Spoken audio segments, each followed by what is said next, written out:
Hey guys, it's Tony. Officially, I know that the news for PornHub accepting DogeCoin was a week or two ago, but officially today, they are accepting DogeCoin as one of the official currency payments on PornHub, which is super, super awesome. Super happy to see DogeCoin there. I love PornHub. I think they're absolutely an amazing company.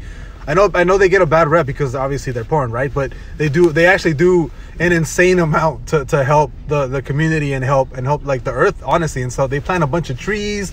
They have a bunch of actual, like, what is it called? Like, I don't know what it's called, but when you, like, they do a lot of philanthropy and stuff. Like, they're actually a really good, solid company, and the owners are actually really good people. Like, they help their community a lot, and they actually do a lot with the money that they actually have. So I've been thinking about actually just purchasing the PornHub, like, account, whatever, premium with DogeCoin, just to kind of support, like, PornHub as a whole. But yeah, just officially letting you guys know that as of today, what is it, January 30th, the official coins, or the official cryptocurrency that you can pay on PornHub is everything that you see on my current screen, as well as DogeCoin, which is absolutely insanely good news.